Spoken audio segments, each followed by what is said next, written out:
Peace, health, and abundance. Welcome to Keep It Real podcast. Today we have my dear friend Daniela Lupu, the Loop Master. We talk about breaking inherited patterns of emotional suppression, intergenerational trauma, how to parent consciously by prioritizing connection over control, how to unlock hidden intelligence in neurodivergent children, bipolar, autistic spectrum. Daniela has a lot of experience about this. She tells beautiful stories.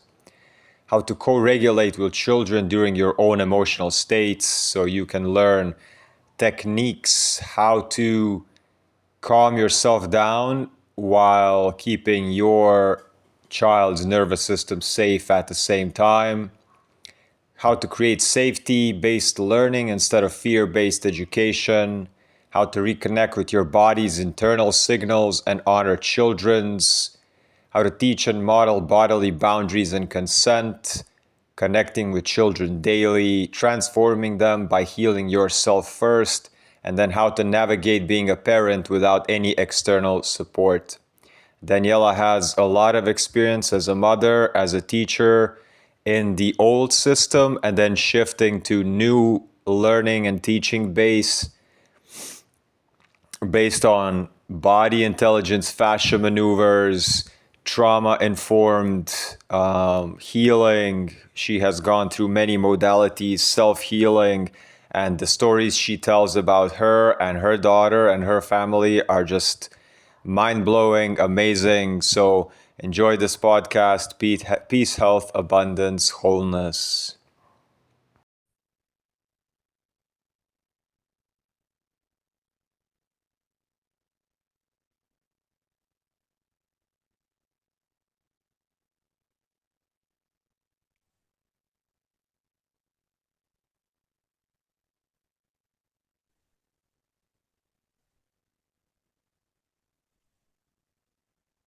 Testing, testing. Yeah, I can hear you. Can you hear me? Yeah, you're loud and clear. Okay. Oh, Nice. How are you today? ah, good day today. Sunny outside. Yeah, enjoying it. I remember today that when I was a kid, my parents used to, my parents and grandparents, like right after the war, like 1991, 2, 3, when I was really, really small, they would go to Hungary because it was real cheap. They would, Mm-hmm. I don't know how it's pronounced in your language, but our folks pronounced it Pechuch, the place. Pechuch, you maybe know it or something. Yes. Yeah, okay. Okay. Yeah. So they used to go there, and one of the first, I think the first ever when video tapes came out, Mm-hmm.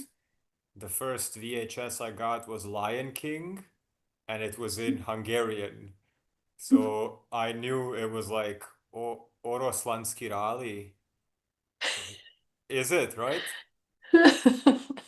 It's funny that I hear you speak in your own language. It's other than English. Mm.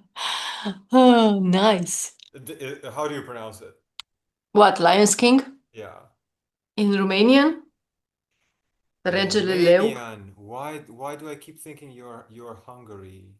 Because in this Transylvania it's a mix of Romanian people mixed with a lot of Hungarians and with a lot of, well, Germans, but they have a different name. Oh, So it was under Austrian Hungarian occupation, this part of our country, and so it's a lot, it's a mixture of these three languages and people in here in this area. all right. I'm so sorry. Like even when last time we were supposed to meet, and how I missed the time zone. I missed the time zone because I looked up Hungary and not Romania. Yeah, yeah, because you have it's the same time Hungary as where you are. Yeah. Yeah, yeah. No, but I do not feel, because I feel so at home. It's well, I all my neighbors are Hungarian. My grandfather is Hungarian. Mm, It's like my husband is half Hungarian, so here is just a mix of, yeah. speaking the languages or half of it, or it's just a regular thing. So for me, being considered Hungarian, which I already half am, so Mm, it's just no, it's fine. okay. It's just fine. And we love Hungary and we go there often Mm-hmm. to Budapest. So it's, yeah, it's like our home, second home also. Mm. So no Uh, worries. what from all those topics that I gave you, which one is Yeah. kind of your sparked most of your interest? So we can start with that. Uh, Let me go again. Direction, what we had to be to survive. And when you had that one, had to be, I was like, oh, where do I begin? What I had to be to survive. Mm. The map of our inner landscape. I don't know what you mean by that. I mean, in my mind, it opens up like many tabs. So I don't know which one or from which one would you. Remember last time when we spoke about how um, we have one internal dialogue that is based on how much our body, how we are aware of our fascia connections Okay. and organs and body and like impulses. So remember how Mm, we spoke about that all people right. look for a stimulation and everything outside if their inner landscape is not open enough, like radar and stuff. Remember that? Yeah, okay. So that's what it was. How it is different, your story about buildings and your daughter. I don't know. What do you, I mean, I remember the stories, but what do you want to relate this with? I just the story was amazing. It was related. You spoke about one perspective on the world, and then Mm-hmm. just your story from your daughter, how that shifted for you, and how So there you. changing perceptions through, Mhm. yeah, okay. And empowering children in this way, like to showcase anybody that's gonna listen that we are actually the ones that need to be listening, not them. Oh, yeah. That's a huge topic. This one that I'm, uh, yeah. And then the foot low back, okay.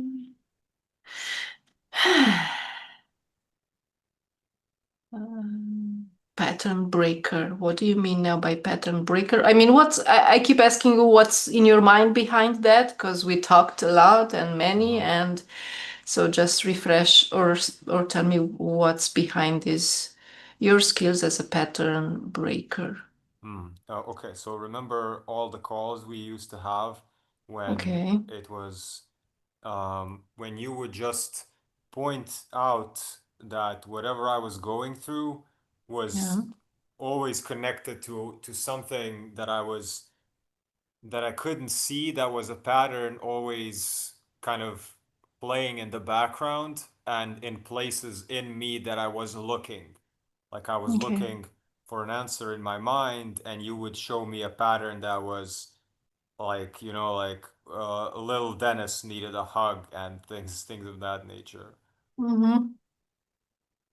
So this is what I mean.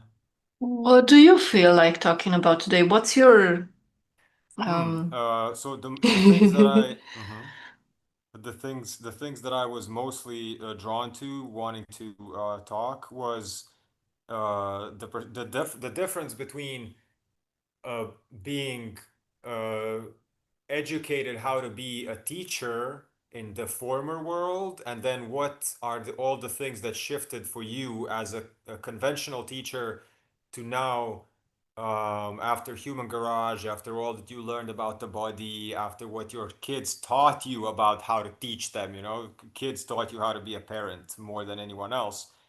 And maybe what do you see some like amazing tips for parenting from your own experience?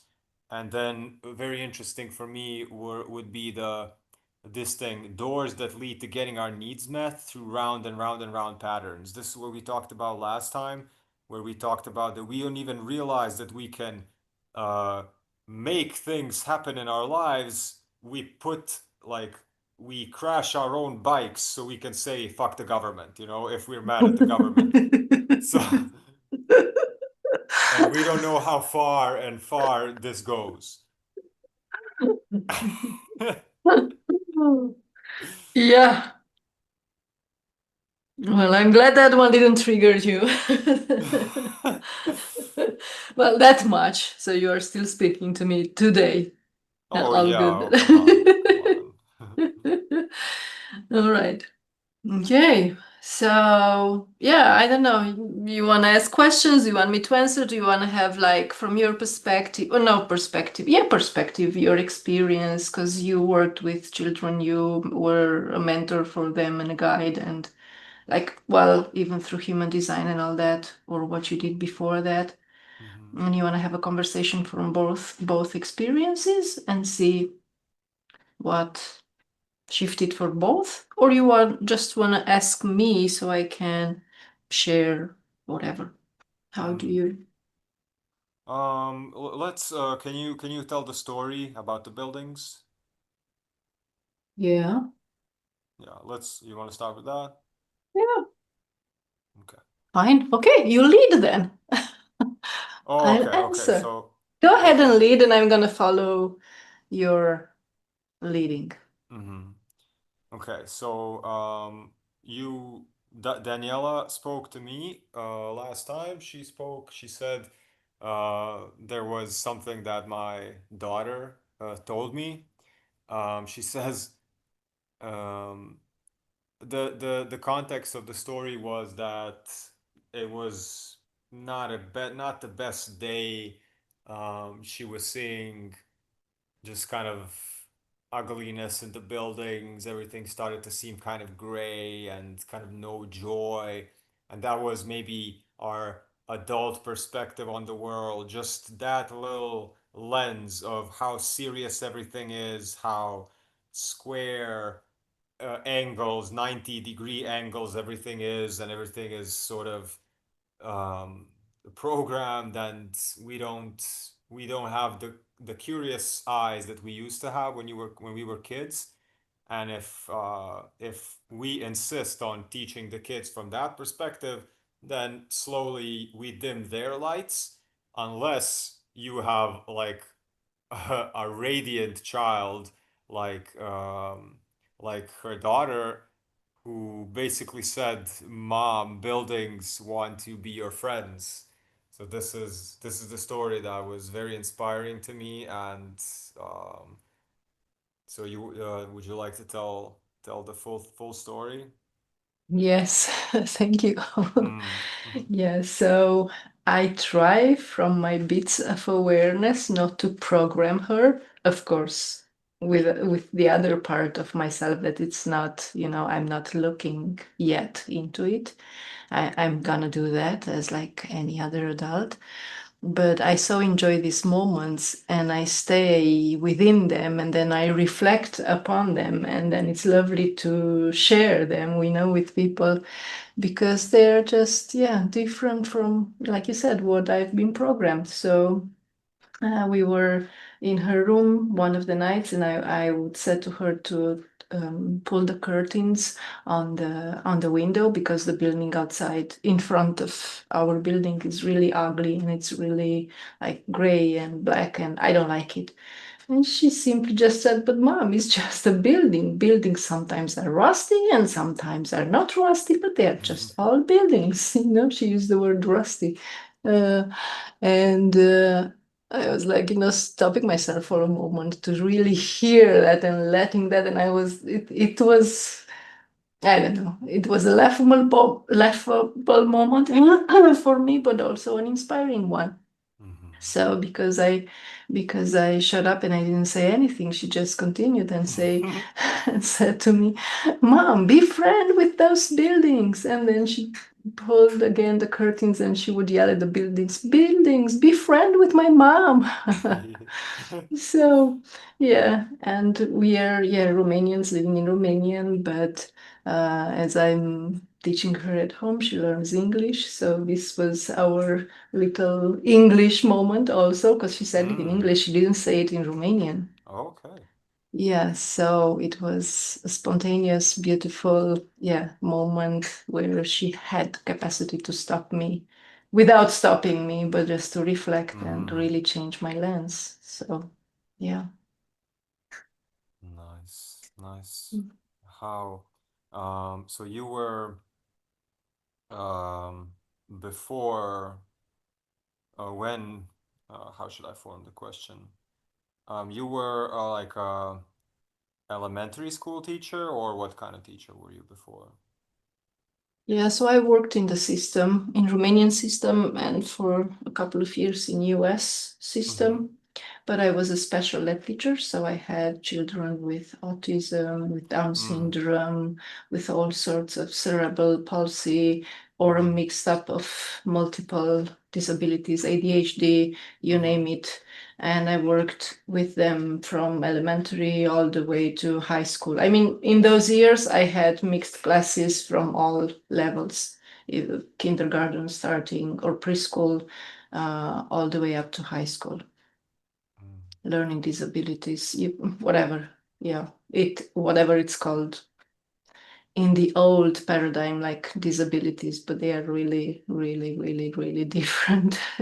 And Mm. sometimes I related to them mm, more like they were the natural ones, simplified ones, because they Mm-hmm. wouldn't accept any filters, you know. Mm-hmm. Yes, But yes, people, yes. because of that, they would say, well, it's not acceptable and we need to do this or that, looking just at their behavior, not conforming to whatever rules we made up as society, at society Mm. level or cultural level or both.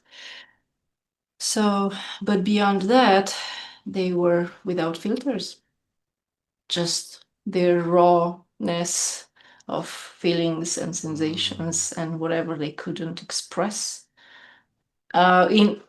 in our in how Conventional we ways. think, Mm-hmm. yeah, in how we think about express, yeah, yeah, yeah. What have you seen, let's say, in other people working with neurodivergence, autistic spectrum, bipolar, ADHD, anyone that is basically unexplainable by conventional means? Mhm. Um, what did you see were kind of like difficulties for other teachers like yourself, for society?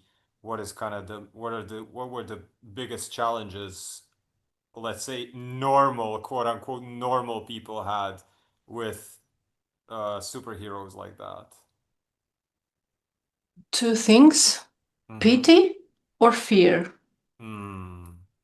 And because of these two things, they would not approach, or they would stay distant, or they would, Hmm. just avoid.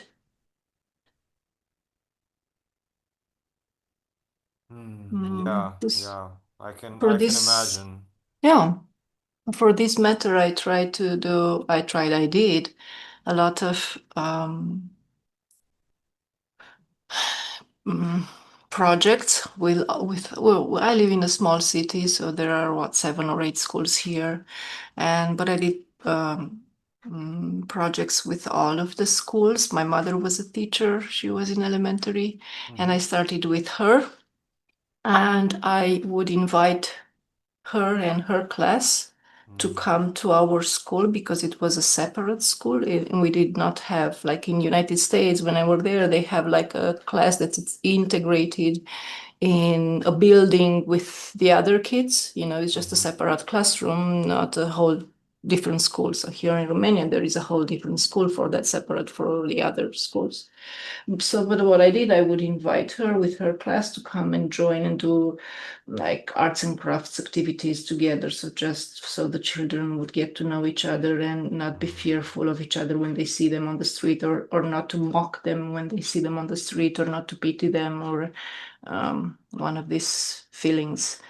And then I invited her colleagues to come, and then I invited from the other school, and then from the other school, and so high schoolers, so from preschoolers all the way to high schoolers, I invited, and we did a lot of activities together just for this reason, because I noticed this, well, feelings that people would have. Yeah. Yeah. That's amazing. Yeah, yeah. These things are just if you are not one of the 20 possible diagnosis, then they don't know what to do with you. They just yeah, yeah. And people fear everything that's different, and this these types of intelligences are not they cannot be they're unpredictable. They're basically in the moment sensing everything that could possibly maybe be like hidden and unmanifested. And I bet so many so many of children who are diagnosed with such ugly words and system names could end up being like the best inventors if they were just given the right environment and somebody who wouldn't look at them like they are a sick, dying, disabled, liability to the world instead of a genius. And it's all about, the support and yeah, yeah. Yeah, so I understand the part that for a parent, because I worked with parents and counseling, of course, on the Mm-hmm. side of these children. And for them, it was the trauma, it was the shock, it was the lack of support from the system, it was the Mm-hmm. feeling of being marginalized. Yes, yes. Yeah. And for them, even within their own family, the majority or many of them, they were left alone. The mom was left alone with the children, Mm, or situations like that. And it is overwhelming to take care of someone who really needs like yes. more care, really more care, and not so much, but you cannot as a parent take your attention away from somebody like that Mm-hmm. more than with a regular, let's Yes. use the norms words. Mm-hmm. Because even if they grow up physically, some of them, they still need to Mm-hmm. be supervised, or so being the single parent is just overwhelming, and being in a medical system also that just gives drugs and Oh yeah. just, it's not, yeah, no emotional support whatsoever. That can be draining for the parents. So their fight, because they're in a constant fight, also is to get the child, well, closest to mm, normality, quote unquote, but that's not helpful for either of them. So, but yeah, that's the resource, the only resource, and that they have. Another thing that just came to mind was I see this a lot in my parents, and a lot of people also from the Balkans, and I think you're gonna resonate with what I'm gonna say, and probably a lot of people in many other countries which are very focused on like the family is raising the kids instead of maybe an extended family or even the tribe or even like neighborhoods helping out and how it should be that there's a big kind of at least some sort of support outside of just mom and dad, grandma, grandpa, but there's like friends around, uncles and other people that they can learn from. Is that when it's so focused on tradition, uh, let's say my parents would a lot of things that would be seemed as wrong with me, whatever it is, any way that through my life I was not able to integrate into society the same as somebody who's on the spectrum or with Mhm. special needs.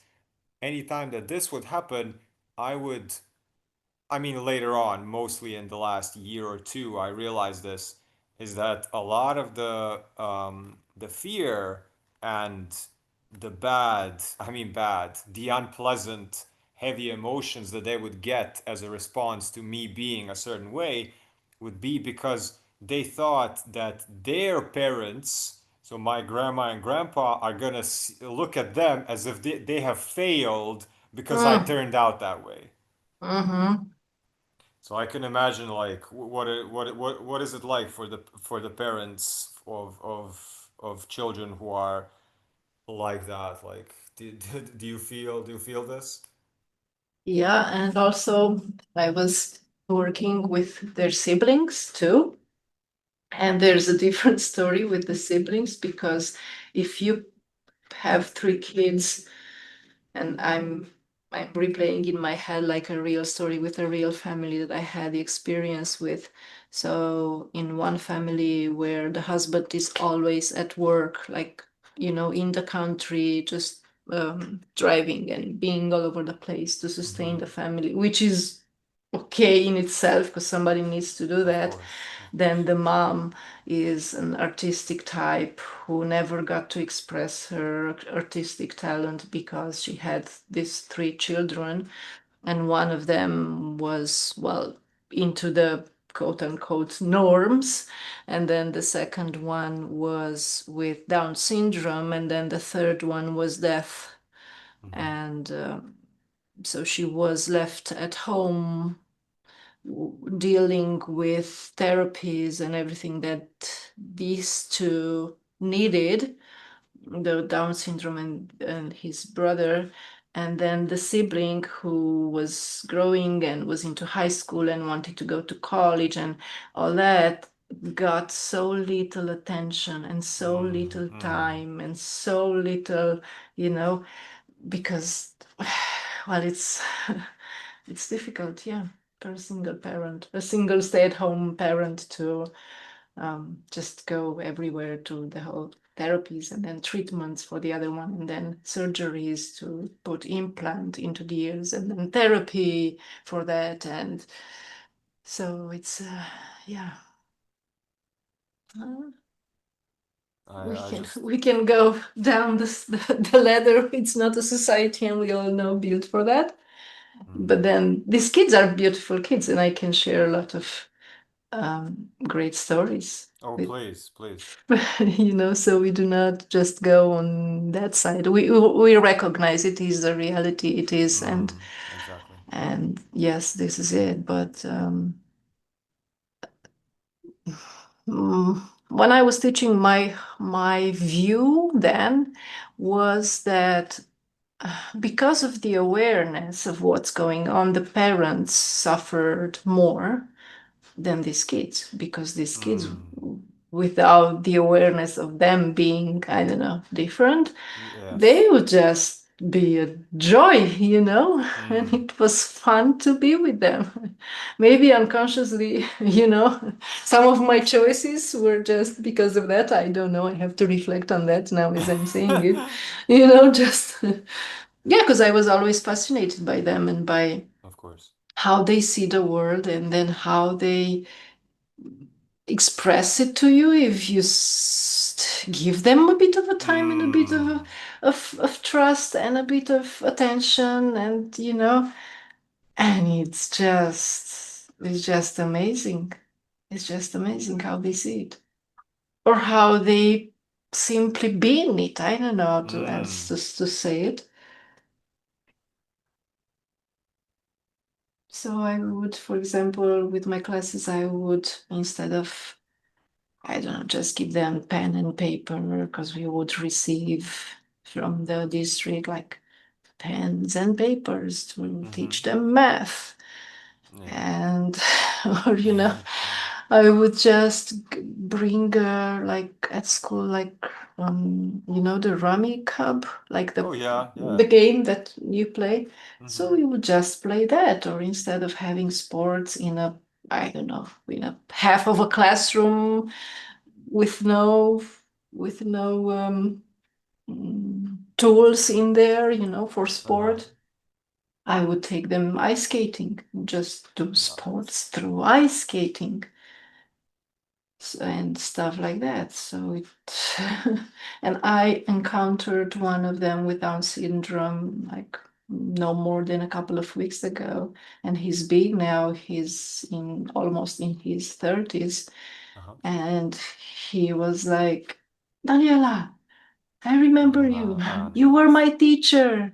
And I remember, you know what he said? I remember you taking us to that dancing contest and then Mm. to that bicycle, whatever event. Nothing about math, nothing Of about, course. it's not, it's just, I remember you taking us to the dancing competition and then to that bike event. And so, yeah, Beautiful. they are lovely. And then autistic children, I'm just more fascinating about their brain, also how their brain is working. Uh-huh. Because I was working with them even in US. And the mom was she had two autistic children. And I would work with them after they would come home from school. And one of them was in the low spectrum and the other one was in the high spectrum.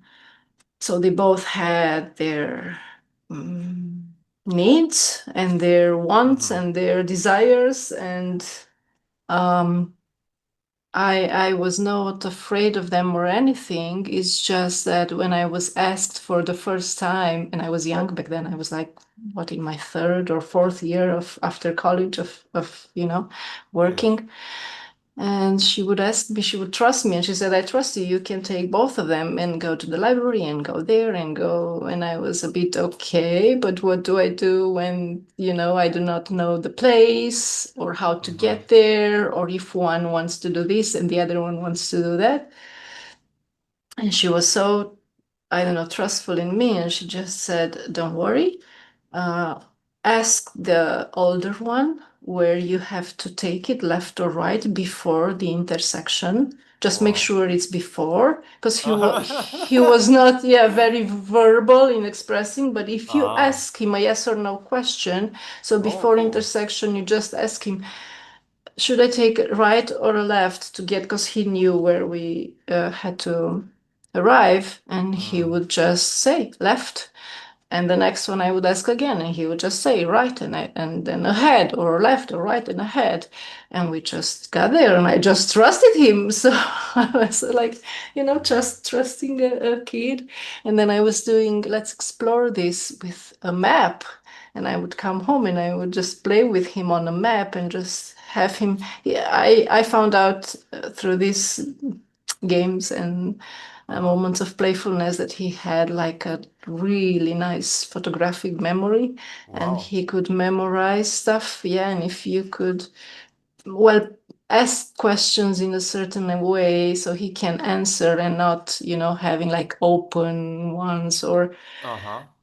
he would really know how to drive you on a map on a different country, in a different city, not something that he knew from the his surroundings. So it was, yeah, fascinating for me to discover stuff like that in them. This really resonates with a lot of the human design typology where there are charts, there are there are beings, humans who will never get to experience their own depth of wisdom because how they operate is like a vending machine. You have to put things in order to get things out. In order, it's like what you just explained. I was like, I cannot believe this. Is that, there's so many kids who have untapped Mm, resources, wells of knowledge inside of them, but mm, you gotta access them. It's like the exactly. yeah, the people who are uh, basically they're going to college to learn how to speak to AI. So they are the ones who know how to put the best prompts in to get the best things out of artificial intelligence. So that's basically the same. I'm not Mm, comparing kids to AI, yeah, no, for kids to sure. AI. Just the Yeah, you get the you get my process, the point. mechanism, yeah, yeah, yeah, Hmm. yeah. Yeah. Yes, I don't know. For me, I had this dose of being fascinated and passionate by because I think once you have the experience and you are in awe of it, this is like, something that I was drawn to it. Just okay, what if, what if, let's see. Mm-hmm. And it was for them, it was fun, and it was also, like you're saying, a door for them to express. Mm-hmm. It was a door for them to express. A regular human needs other humans to completely form a mind, a personality, a consciousness. We share light. Like when we are born, our parents looking at us are sharing light and getting us online. And that's for a quote unquote regular, normal person that has a typical brain, a typical nervous system that's easily integrated into the hive mind, into society, into the tribe, and then let alone somebody who is on the spectrum or has special needs, then what do they need to get fully online? So this is, yeah, that's fascinating. Hmm. Yeah, because I think even, yeah, basically, yeah, for any kid, if you just, because that's why in schools there are teachers and teachers, and teachers Mm. who do nobody knows what because they do not have eyes and ears to see or hear. Oh And yeah. then the children behave totally different and they create in a way that they cannot, or express themselves in a way that they cannot do it with any other teacher, not within their family. Mm. But this one teacher can do it with them. So that one teacher found the key to, you know, the Uh, key, th- a door. Yeah.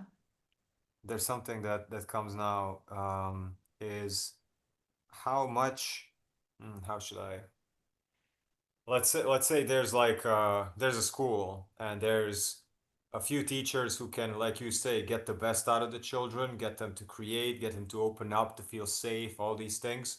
And then there are teachers who are teaching through fear, authority, discipline in a not in a aligned way, maybe too like dictatorship, maybe Yeah. domination.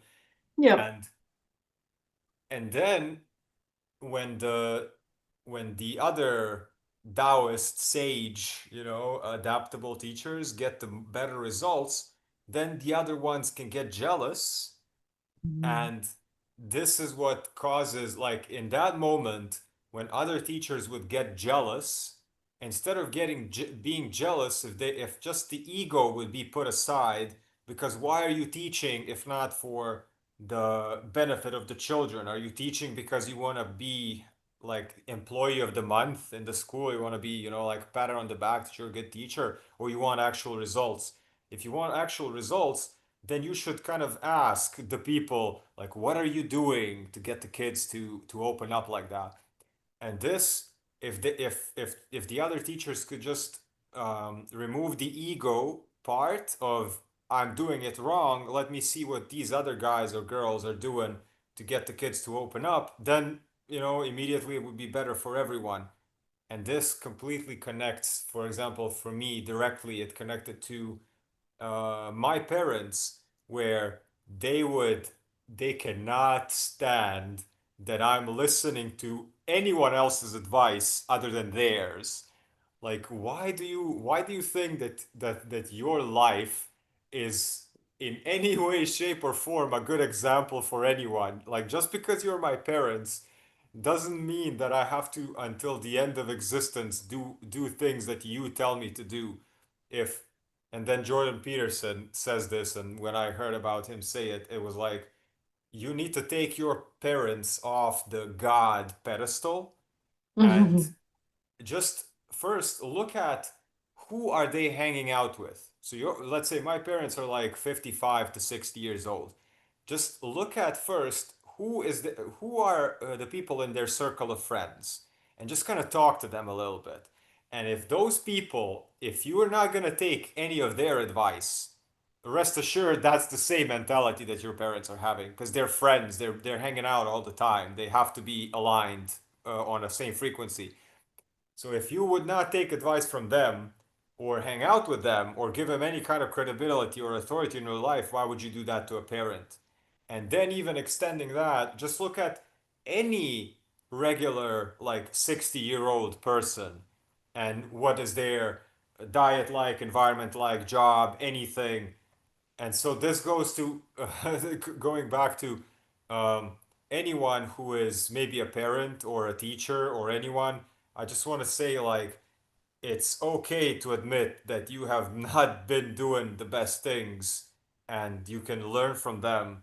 And it's like, we don't have to, tradition is not valued. You tradition was valued, you were given value in the old tradition tribal system when the tribe kind of decided where everybody goes. But this is slowly going away. We can see this, that it's not, that it's slowly more and more about either the collective, like whole humanity as a species, because we're so interconnected with the internet and everything, or it's the individual. Like you're either listening to your own inner authority or you're kind of filling out the entire collective. But the tribal tradition where it's important that you listen to everything that your father told you because he's your father instead of just being like, hey, but my friend's dad is kind of cooler. You know, I want to hang out with my friend's dad more than you, and then your dad gets furious. Like that's how my folks are. So I kind of connected that with the teachers.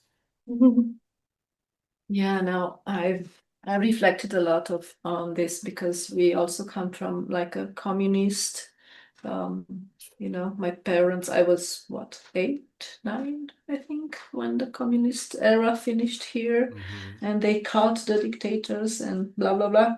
So, but my parents lived like most of their life in that whatever pattern. Mm-hmm. And for them, I was discussing this with my mom, for example, well, not recently, but a few years ago, because for them, not to listening to an authority was jail back Mm-hmm. then. And they lived in a lot of fear, so they had to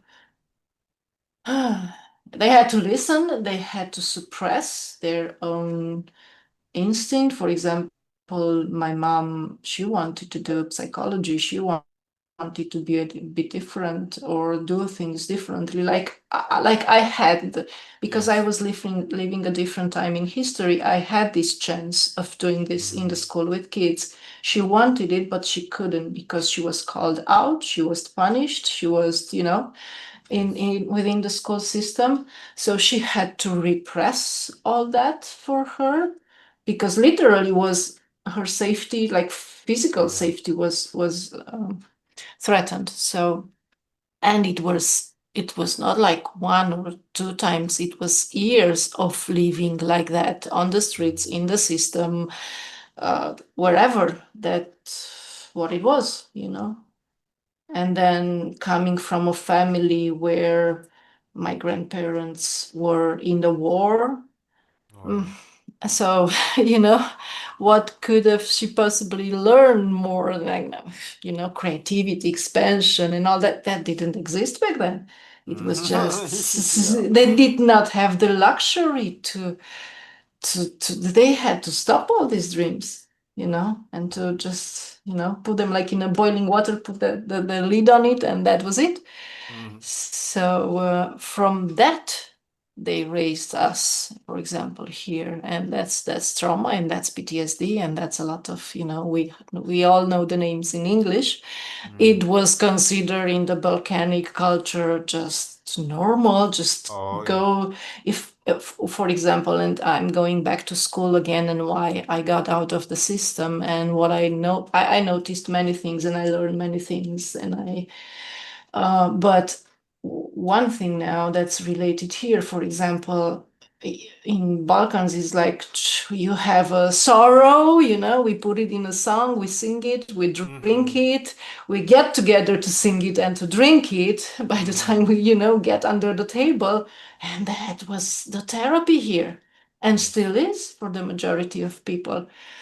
So, and I was looking then at the um, well, stories and authors that are and Mm-hmm. were and still are in the manuals, and most of them, and it would be, I would learn that in fifth grade, in sixth grade, in ninth grade. So for 12 years I learned that we have poems of, authors that they would kill each other, like I was telling you before, that we are a mixed community, and they will Uh-huh. kill each other for a sheep, and that's a huge hit, like, and it's in school, and it's if you learn that, and if you, yeah, you go to the Olympics, and that's the best author that was in those times, and then somehow a lot of lessons like that in the manual, that kids had to learn and I had to Mm. learn. Also drinking and fighting with each other, or I don't know, even about nature or birds or dogs. The poems in preschool that the dogs are stealing food from somewhere and somebody else punishes the dog and hits the Mm. dog, and you know, and you teach that and you put that in kids' brains Mm. since preschool, and nobody's thinking what is that going to do with that child, later on Mm. when Right. he becomes an adult, because you're priming that brain Yeah. for, you know, bad stuff. And then you wonder, why is he fighting with the other kids in high school? Why is he taking this or that? Well, that was modeled to him. That's how we primed our brains. Mm. That's what he saw. That's, plus that if parents are not emotionally, Mm. literate, then this is out of the question in a family, this talking about emotions, people do not know what those are or how they feel, or What magic is this? yeah, what magic is this? Yeah, and then again, you're too sensitive, you don't cry, all these Mm-hmm. beliefs, you know. So it's, well, yeah, the system, it's not built, it was built for economics, and it was Yes. built Mm. to for other, respect other principles, but not for the mental health. Mental health is, well, new that people are interested Mm. in changing that for children. So, and I didn't want to prime. And I was telling my mother, you do not buy her the old books with the regular stories Mm-hmm. where they would throw in the fire a wolf and they had to hide in the house because the wolf is coming, or I Yeah. do not say that to my daughter at 3 years old. Of course. I'm not going to say that. So, yeah, getting out of this where people are not aware of what it is and what it can do to a young spongy brain, Mm. it's it it is a bit of, yeah, and then not knowing, because for me, for example, was a new road that I chose and not being, done before and stepped in before. So yeah, it is a bit of learning how to use boundaries, or Mm-hmm. staying in your Mm-hmm. centeredness. But yeah, I could do it because I understood, and it was not that I was so much in my centeredness or so much, but I had a bigger fear to do this to her, Yeah. than what would the Then unknown something feel like. uncertain. Yeah. Yeah, Yeah. yeah, yeah, if I step on this road, yeah. So yeah. Sometimes the biggest risk is doing nothing at all, leaving things as they are.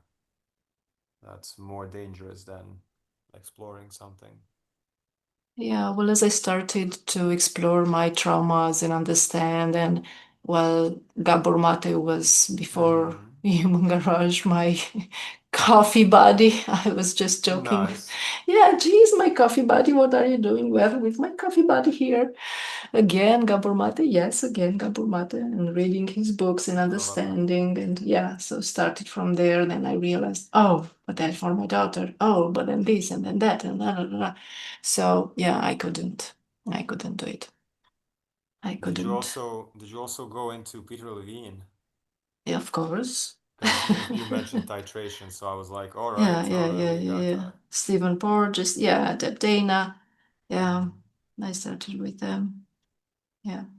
Something that we can continue with Gabor and Peter. I just want to go shortly back to what you said about um, when children are taught things like that, and then years later they fight, they bully each other, and then people are like, "Oh, how is this happening in our school system, or whatever?" And this is so funny to me because I see this with um, any family, any parent, also with my parents, and it doesn't matter, where it's like if the child is with you for some time, let's say from zero, from 1 to, I don't know, 3, 4 years old. It's not like going maybe to kindergarten or whatever. It's basically just in the close family. And the child starts exhibiting an amplified version of the mom's nervous system or dad's nervous system, or it starts to mimic and sync up with whoever is around them all the time. And then this triggers the parents so much because the child is basically amplifying all of their shadows, all of their dysfunctional patterns. And then the parents are like, "Oh, no, no, no, how is this?" Like, what is the meaning of this? What caused this? Well, it's you. Yeah. What else? The baby, like you say, they have spongy brains. Like they're a reflection, direct reflection of you. If dogs are a direct reflection of their owner, and dogs and humans are uncomparable in intelligence, and so what then will a little baby reflect? Of course, it's gonna. And I think this is why a lot of kids get beaten, because they're basically just mirroring back to the parent their worst traits in them.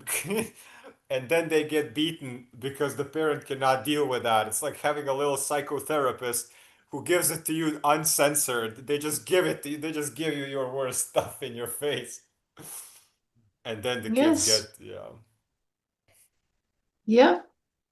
Um, in regard to this, so in regard to me and her, for example, if when I understood this, it was mm, how to say it,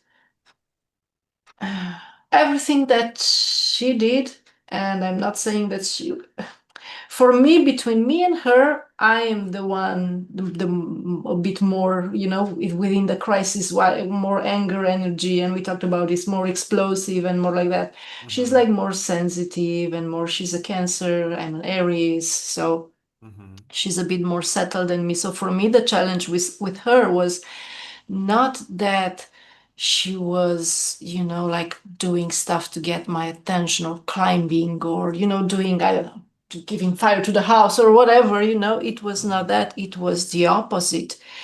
How sensible or how finely Um, tuned she was for small little things that I didn't want to recognize.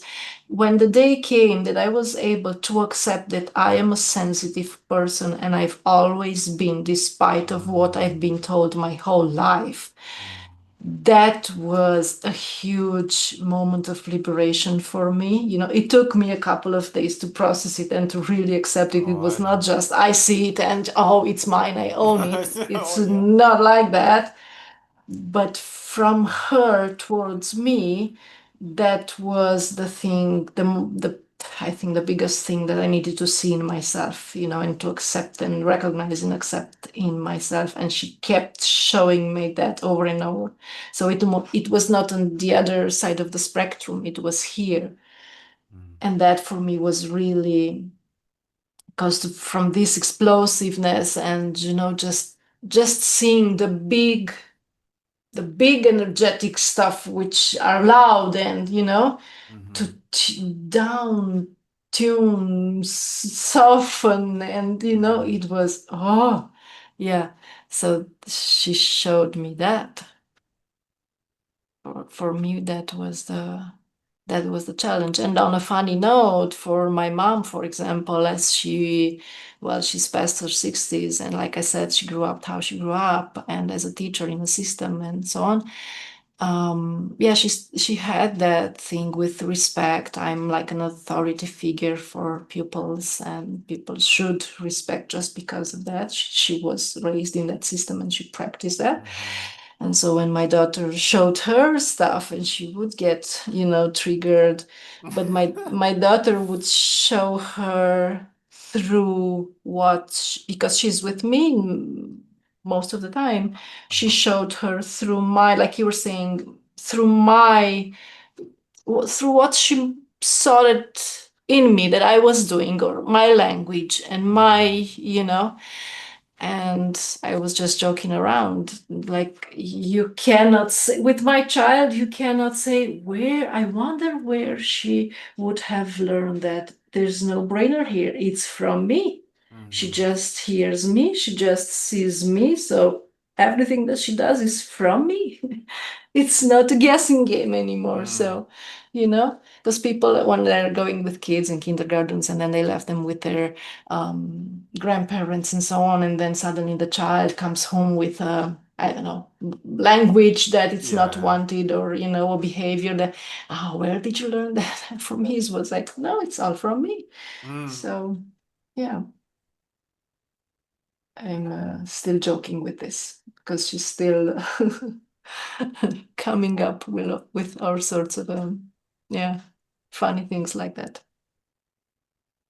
That's it takes real So strength to take this very responsibly like you just had. Like I know it's from me. This really takes a lot of courage and responsibility and you're awesome for that. thank you, but it really is. It is. I mean, like, it is. It's like, I cannot say it's from the cat. It's from me. you know. Yeah.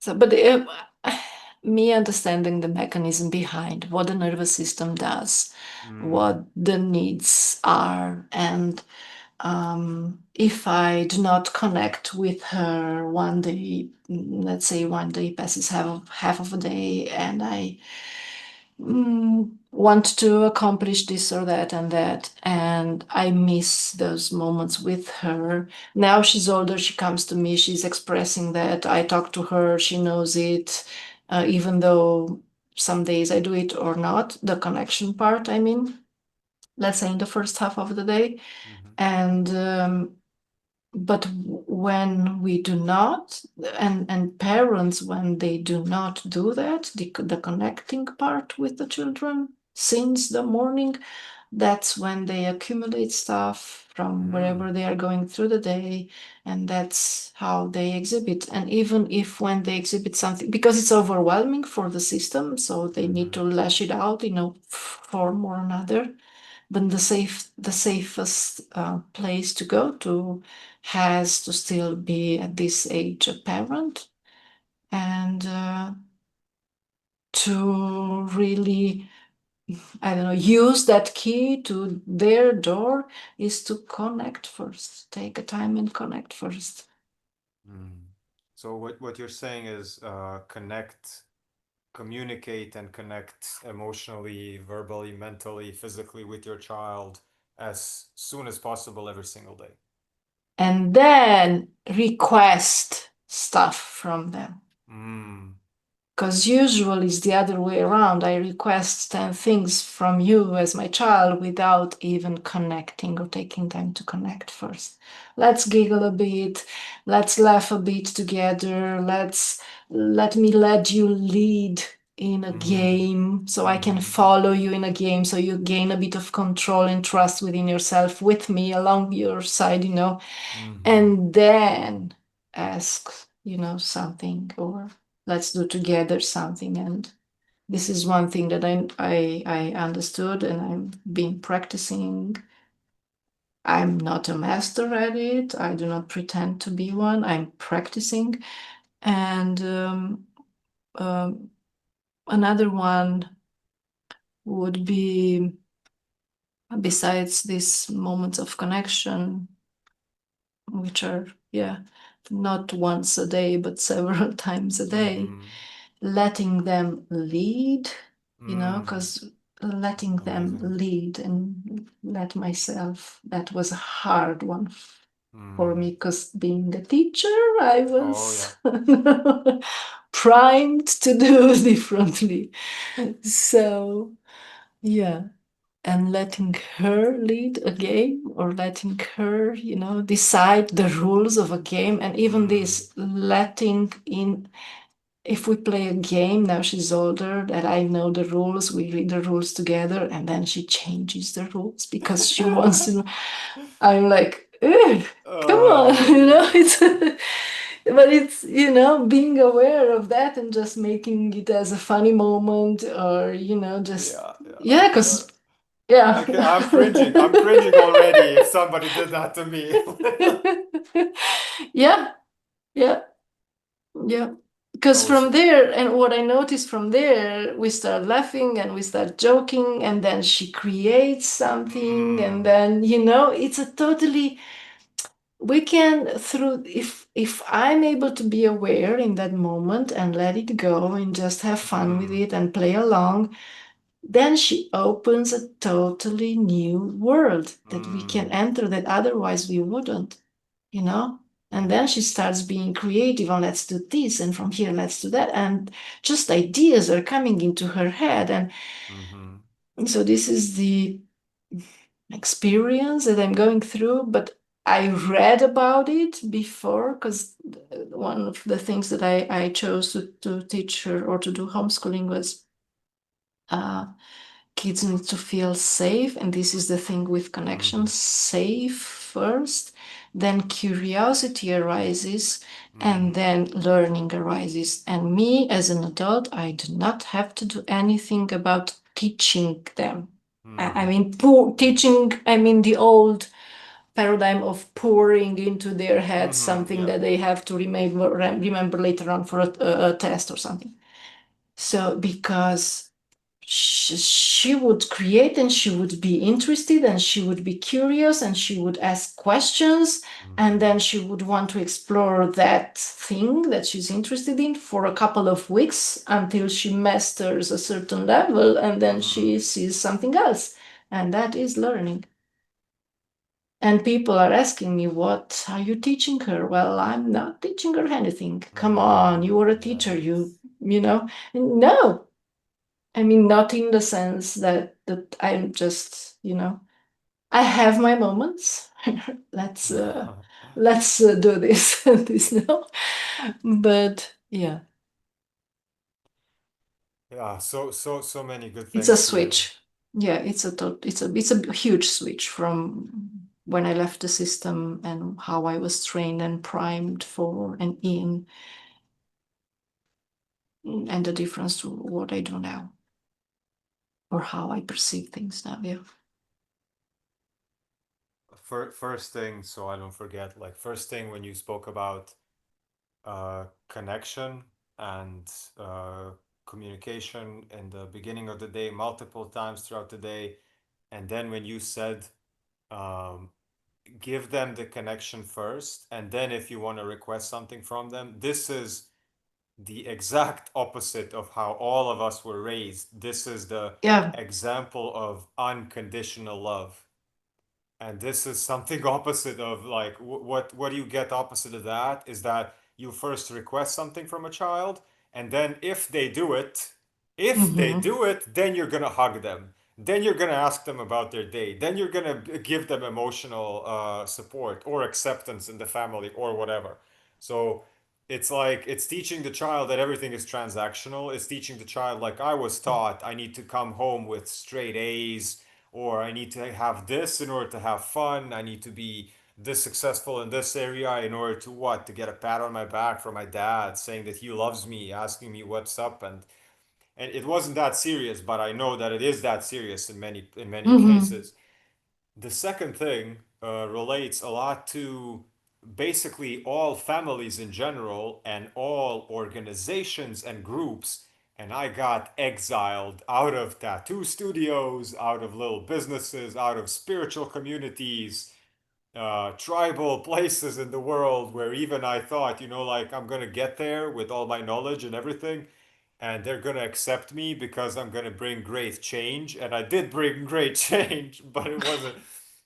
And the change was basically is that uh, I was looking to get daily meetings. I was looking to install daily communic like every single day. Got like anyone who's gonna listen to this, if anyone has a family, if you have a business, even if you have just a relationship, and now Daniela confirmed this, is even with just one person, and especially if it's your child, you need to be clarifying things daily.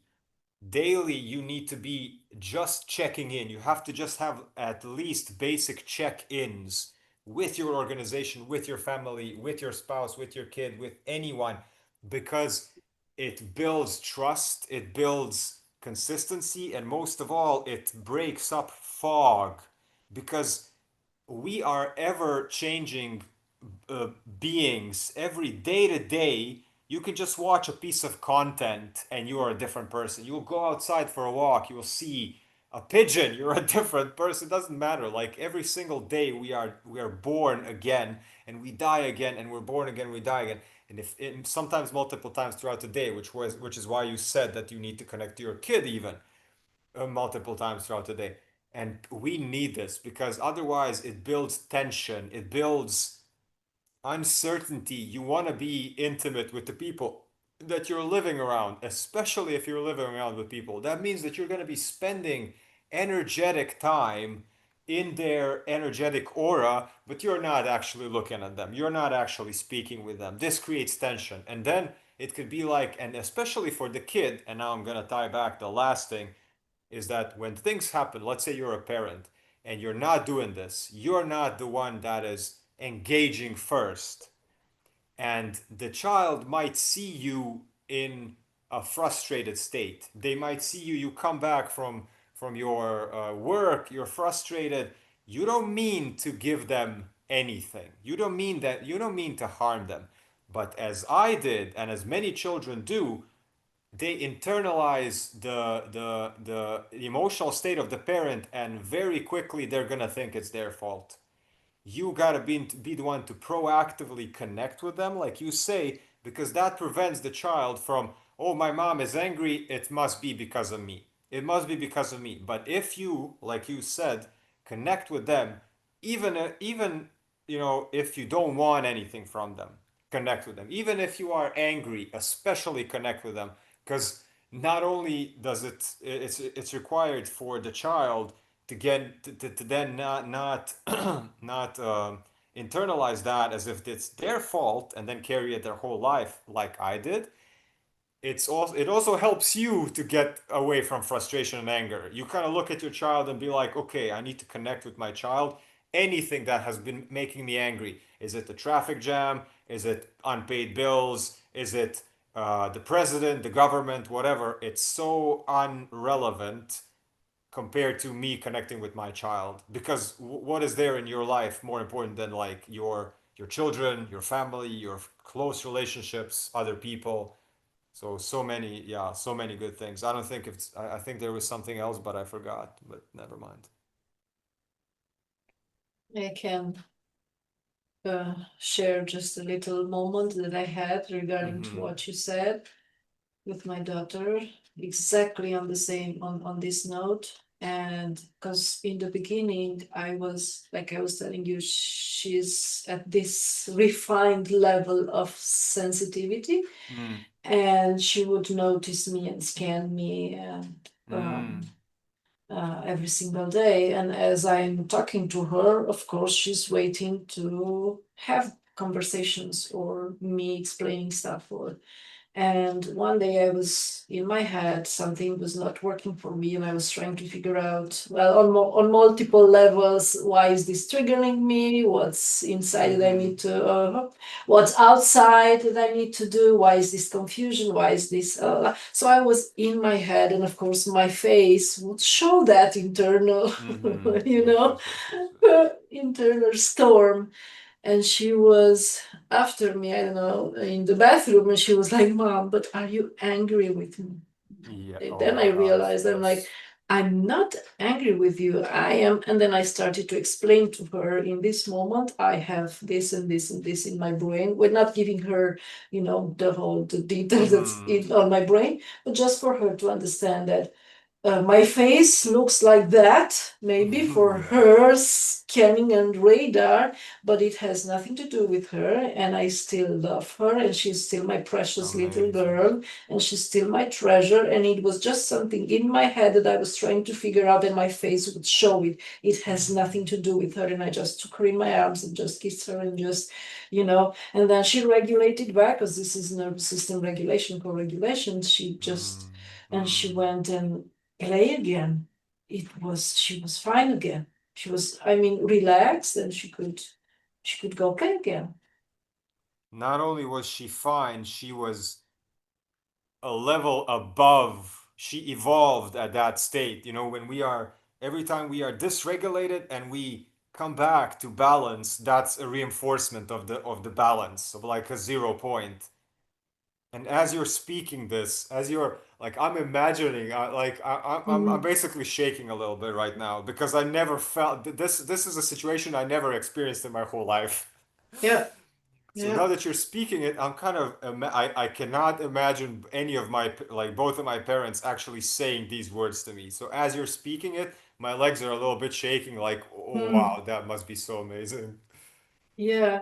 And also, I was talking to her because every time, so for example, I would get vocal from being angry at something. So Yeah, not internal dialogue, but really, come on, or just yeah.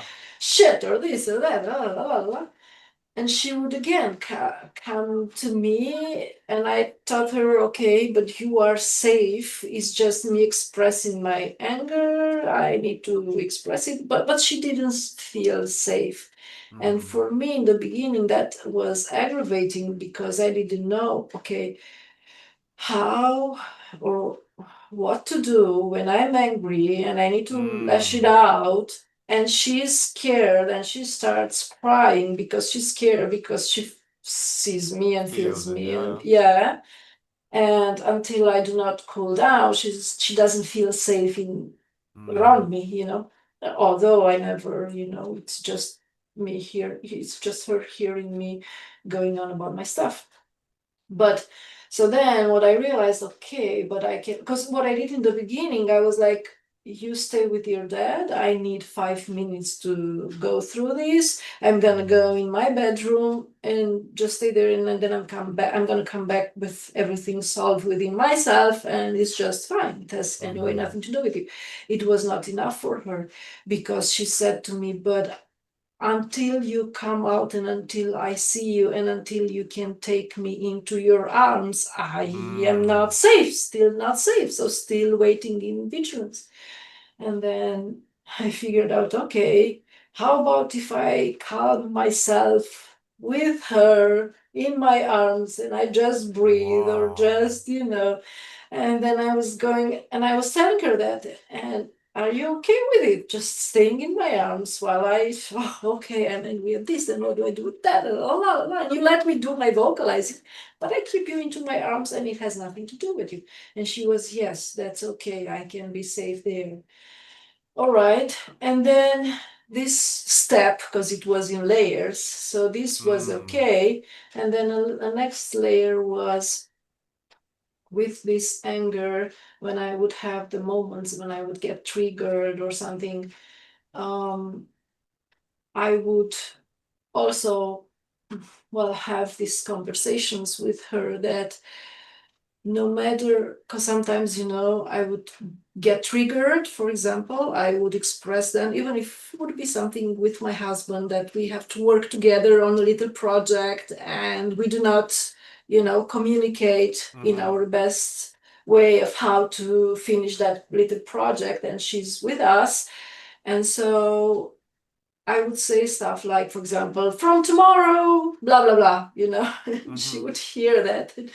Obviously, it's not something that you want to hear. And then I was teaching her, okay, whatever I am saying when I am angry, it's not going to happen ever and ever. This is just Uh-huh. angry talk. I'm lashing out from the anger. What you need to listen and understand is when we calmly talk and discuss, and these are the things that from what we are talking we can put into action. But Mm. everything that I say when I'm angry is just trash talk, anger talk. And then she Mm-hmm. learned it and she was like, but mom, I was like, one time it was odd for me because she was not crying when I was, and I was like, what's going on here? And she said, but I know it's just your trash talk right now. And I don't, Oh, wow. so she learned it and she Wow. didn't go into being, scared. And I was like, for her to say that to me in that moment, immediately I stopped whatever I was going through and just I melted and just stopped the anger. Was So that it's like the yeah. most rewarding parent moment ever? Yeah. Yeah. So she, yeah. Wow. And Wow. of course, yeah, these moments are less in intensity, and um, she's growing up, and I'm working Mm-hmm. on myself more and more. So the balance is, it's just there less and less intensity and less frequency, and so yeah. But Ah, it was another in layers, yeah. another moment where I was like, if somebody would only, Mhm. and this goes like you say in layers, if somebody was when I was a child, not even that personally, of course, definitely it would be amazing if somebody told me that personally, let's say mom, if she's doing something, and dad, if he's doing saying something. But just in general, to not absorb what people are saying, I had to learn this the hard way 1,000 times, that so many things that people are talking about is not connected to what they're actually talking about. Where Yeah, I would be like a child, because I was taught like that, like adults, you need to listen to adults. Whatever adults are saying, first and foremost, is it okay to say no to adults? No, shame on you for saying no to adults. Shame on you for not listening. And then you grow up to become like, uh, you scan the world in a way where yeah, anytime somebody speaks, you think that they are A, know what they're talking about, B, speaking from logic and not the current emotional state, and C, yeah, it must be connected to me because this is what I internalized as a kid. yeah, Now I hear you say that, like, you basically taught your child to not take things personally at such a young age, which is something also that my nervous system now is like, oh my God, like how different the world becomes. And this is also for anyone that's going to listen to this, like how different the world becomes based on the lens that you were given at a young age, how to look, what to look for in the world, how to interpret when somebody is talking about something. And your daughter now just basically knows that most of the things people talk about is never going to be about her. And if they're yelling, it just don't listen to it. It's not serious, like you said, like quiet, gentle table talk that we're gonna take yeah. action on. It's just nonsense. It's just venting.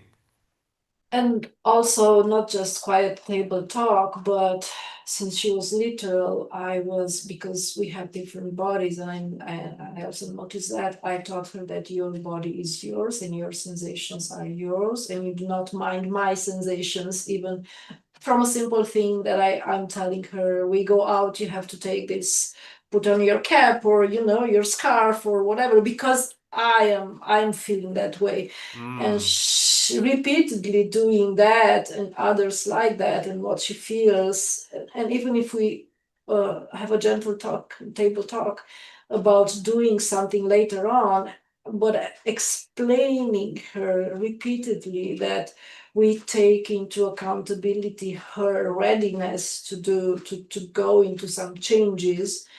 And and also, as I was working with, of course, autistic children, we always had to, this was a good thing that I learned, like literally learned and applied, and was a good thing to teach, that transitions take a bit of a preparation and time. And even for me, I'm not the kind of person to just switch today from here to there, and just, I need to see where I'm going and with who and whatever it's there and so on.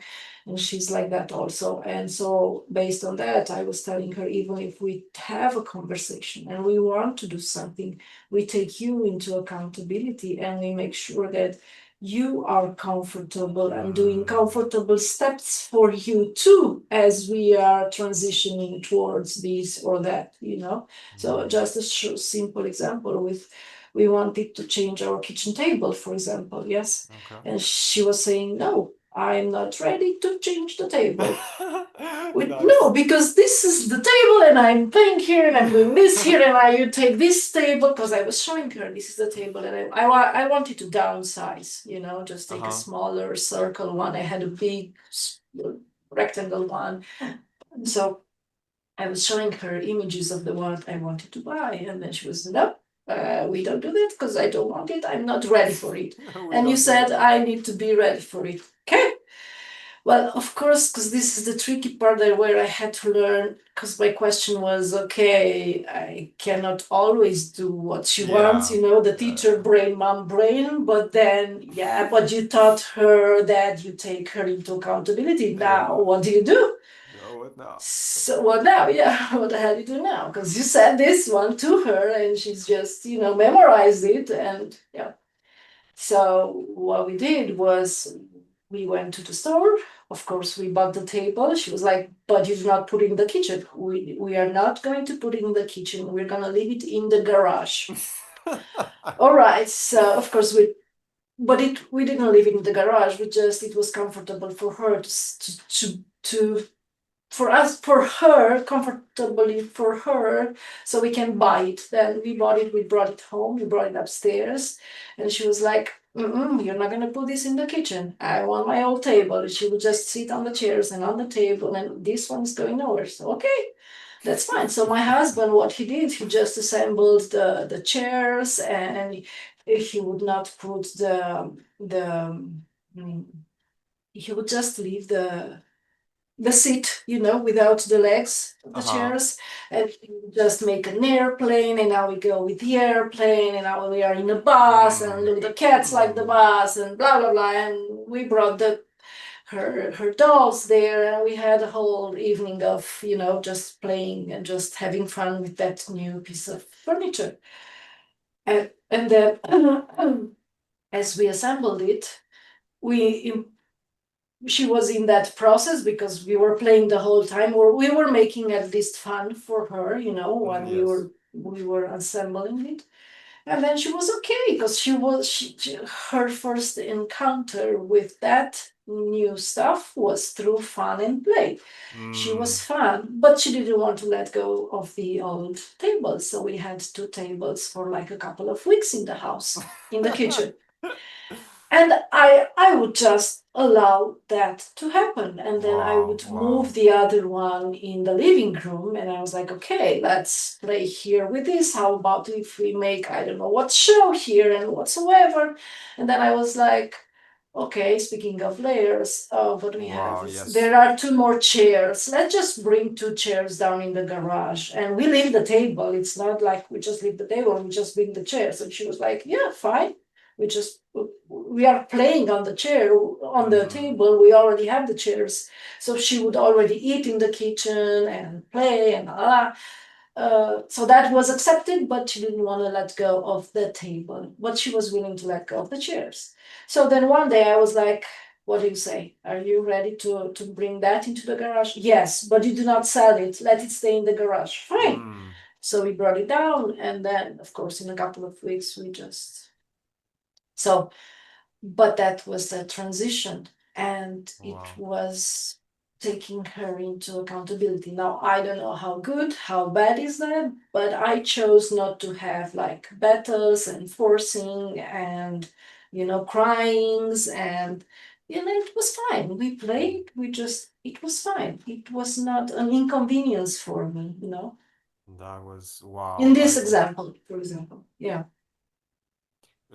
I can confirm now immediately, like if you're asking how good or bad is it to take her into consideration like this is I don't know. It's been a long time since I heard such an innovative and like such great idea, and it's aligned with the flow of things. It's aligned with how much it takes for a human to adapt. It's taking fun into consideration. It's taking Yeah.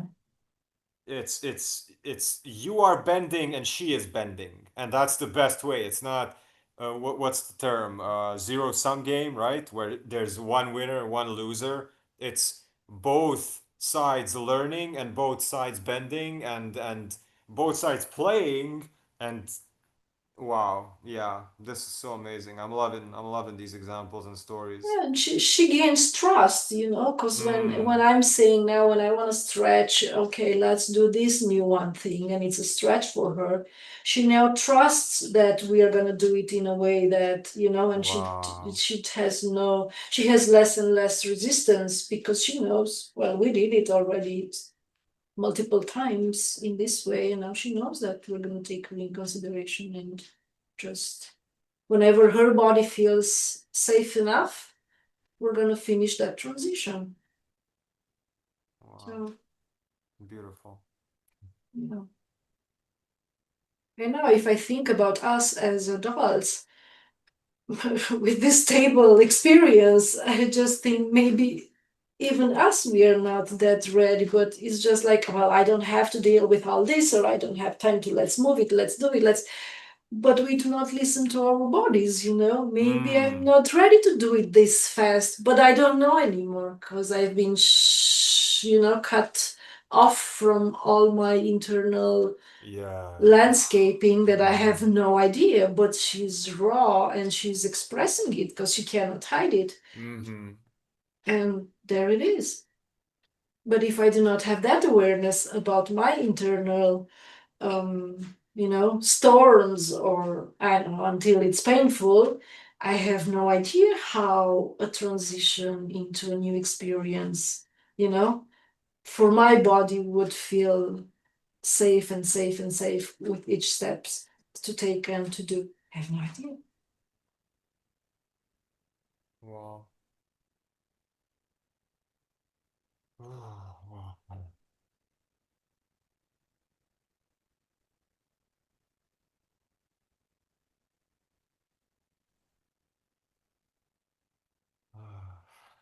Well, thank you so much for these stories. This is I felt I felt as if that's why I asked you, like, let's do a talk and record it, because I feel like there are so many stories. I mean, I felt in resonance. You helped me a lot with many things, and then when you spoke about the transition, and parenting is a big topic that I'm really really passionate about, and especially this new era of doing things, and when parents are really brave to start unschooling, and when they recognize um, the special needs of their child, and things like that. And when I was like, I that you're such a great example for all this. So thank you so much for sharing all this.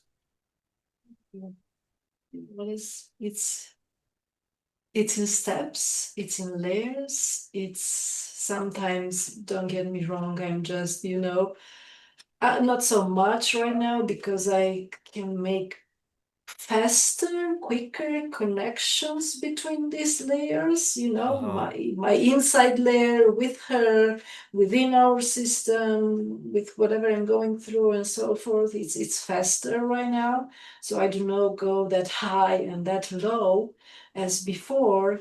But yeah, when I started it making sense and then balancing in within myself and out of myself in the same time with her. She was younger, not so much like, Refined. logic Yeah, logic was off, vocabulary was off, so, yeah. and me not um, having, I was disconnected from myself, so Uh-huh. no ability to tune into myself. I had no ability to tune into her. So it didn't start like this. It was challenging in the beginning. So, but yeah, layers. Yeah, so many layers like you're speaking and Yeah. I'm like, wow. We Yeah. need we need so slow approach to anything that we want to change about ourselves. And the more it's like, what they say is, and I resonate with this a lot because there's gonna come a day when I'm gonna do some stand-up comedy and stuff like that. Mhm. But when people say that when they say like you can say anything to people if you're making them laugh at the same time. So that's why stand-up comedians are still not uh, kind of censored, but they're actually speaking. They're more news than the regular news. They're Mhm. more real than the real stuff you think is real. And this is what happens. Like if we can do things through play, you can basically make people do, like, if it's entertaining, you can tell them anything. You can make them do anything. And I'm not saying to manipulate people. I'm just saying, like, these are such great examples of, even for me, like for ourselves. If I, let's say I want to do some, I don't know, I have, my landlords have a heavy bag in the garage. And if I approach that heavy bag because I watched a YouTube video of some kickboxer in Thailand have perfect form and, bend the knee this much and then kick it with this part of your shin and then repeat it 10 times and then do push-ups and then 10 times. If I go like that, I just want to get the reps in and get it over with. But if I approach it with nothing in my mind, or maybe just kind of like the most fundamental things, like don't kick with your ankle because you're not going to break it, and just take the most fundamental things not to hurt yourself. But everything else, if you approach it as fun, and if I'm like, okay, let me just imagine myself now as a martial artist and just take the stance that feels best for me, not only that feels the strongest for me, but makes me more fun. And then immediately I turn from, let's say, a very serious competitive Muay Thai champion or whatever I was trying to kind of archetypally blueprint myself into. I'm going to turn into, it's gonna be more of a dance than martial arts. I'm gonna be more kind of like capoeira, break dancing, and then just it turns into I don't even touch the bag anymore. I'm just dancing. For the feeling of it, yeah. Yeah. Yeah. Of course, all we said here it's based in science. They have studies for everything, Yeah. even for the hugs. Like, I don't know, for survival, I do not remember now the numbers, but it's like five Hmm. hugs to survive, and then 20 something hugs to thrive, and then I don't know how many, close to 100 hugs per day for a child to be get into his creative state or something. Yeah. So Wow. we're not even, if I look at my childhood, oh, come on. Yeah. Wow. Yeah. Thank you for reminding me of that, because I'm kind of like, a lot of times most of the time I'm away from physical contact, except for this little dog that just popped up out of nowhere.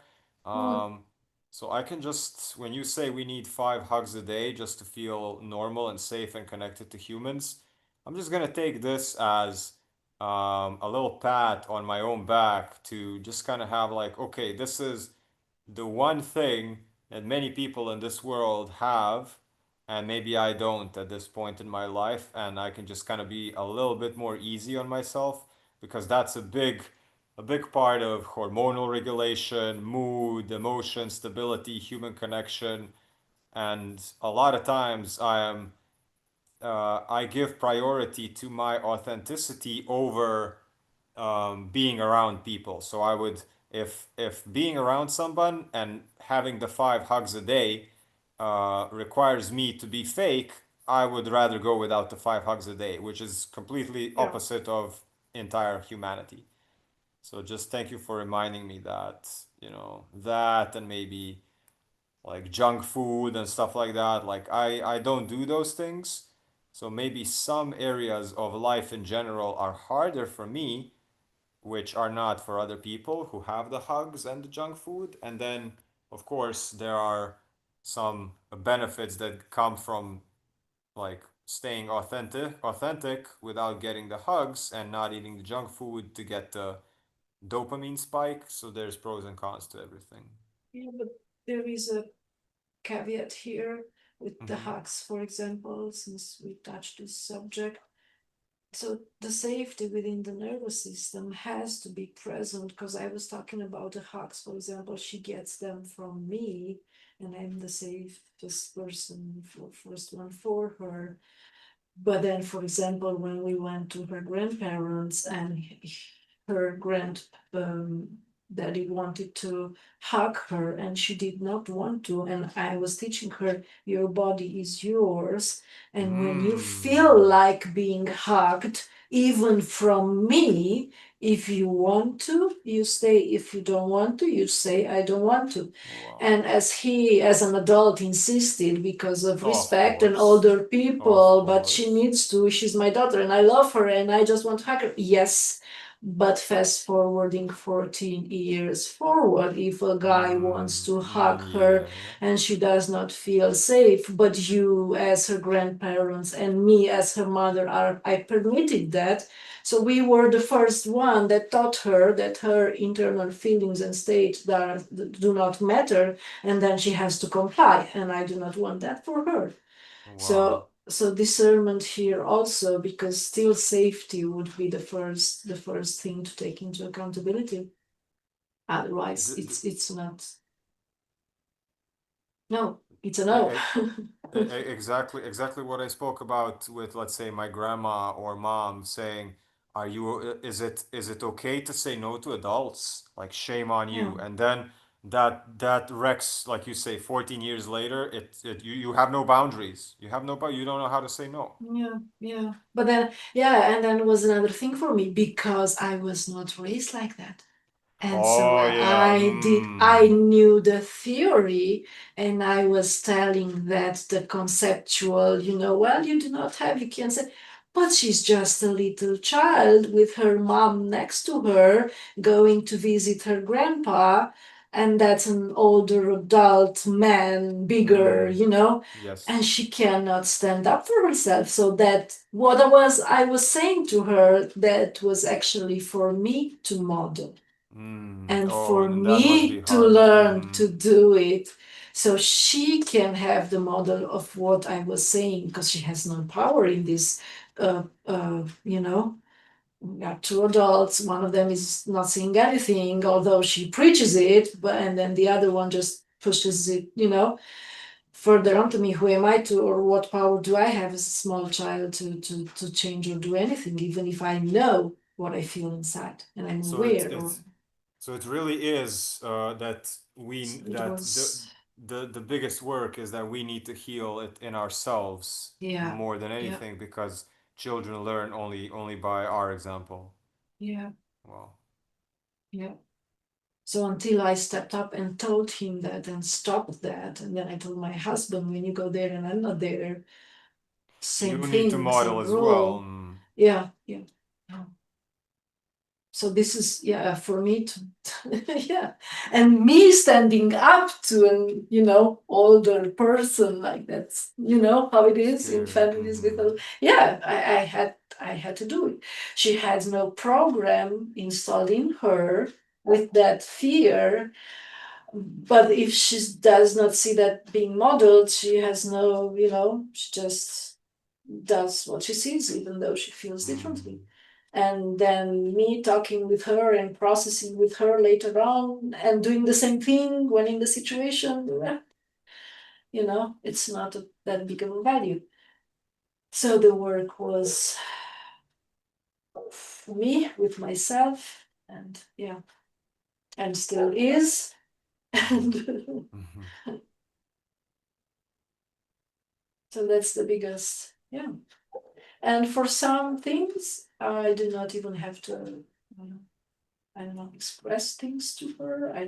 They just switch or change because I change within myself, and immediately it ripples outside in a different form that I do not have to, address evenly.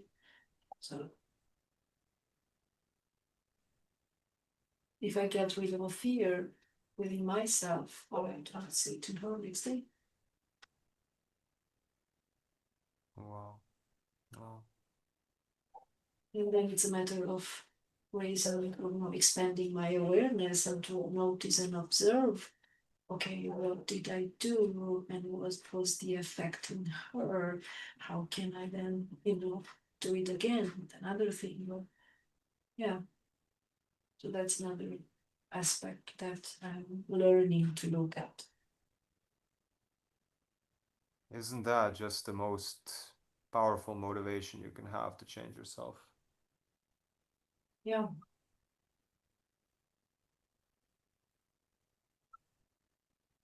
it Without any. stemmed in trauma, yeah, sure, you know, but yeah, it changes.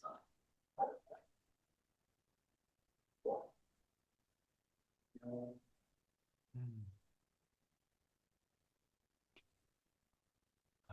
Do you feel complete, or you want to share something else? Yeah, now I'm blank. Mm. Yeah, now I feel like, yeah, we reflected back and had some more examples, and yeah, finished. Thank you so Thank you much for so this. much. Mm. Thank you so much for the space, yeah, and for the invitation. No, yeah, thank you for the raw and honest. I'm gonna call this new series of podcasts Keeping It Real or Keeping It Raw. I'll see, because it, it's just been real. Thank you so much. Mhm. Yeah, thank you for the space to do it. I was looking for ways to express all this or to have a chance to express more from what my transition, and did not have the courage to do it just by myself, just, opening Mm-hmm. up a video and just, you know, sitting on a couch and talking for like 20 hours. And you showed up with your invitation. So thank you so much. All right. Well, How do you feel? amazing, amazing. You gave me I feel so many so hopeful for humanity. I feel refreshed. Hmm. Just like I told you, like you feel like either like a mother figure or a big sister figure or a sibling figure or like a cousin that just every time you speak some of these things which are so further evolved from what I have been, how I was raised. It brings me so much joy that your kids and the next generations are going to be raised like this. And while you were speaking about these things, it was just like my nervous system hearing it for the first time, and I was like just kind of like feeling, the shifting of the when the cells realign, and it was beautiful. And I think anybody like this, the things that were said in these last 2 hours, anyone that's hearing this, that's a parent or a child, and you can be just either one or the other, so everyone's gonna benefit. Mm. I just think that anybody that's gonna listen to this is just gonna be mind blown, and yeah, it's been amazing.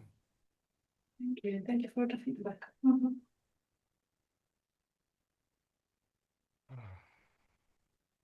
Right. Yeah, good saying here and there. Cool. A good sign, a good signal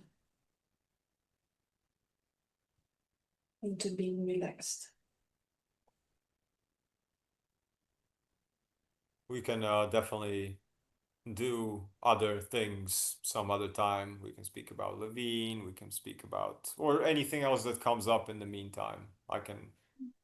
I'm gonna circle around some other people and then we can go back and do another one someday. Okay, thank you. Okay, Loop And yeah, Master. thank you for doing this. Uh-huh. All right. Thank you, Dennis. Have a nice rest of the evening Mm-hmm. and rest of the week. Mm-hmm. Thanks. Bye. Bye.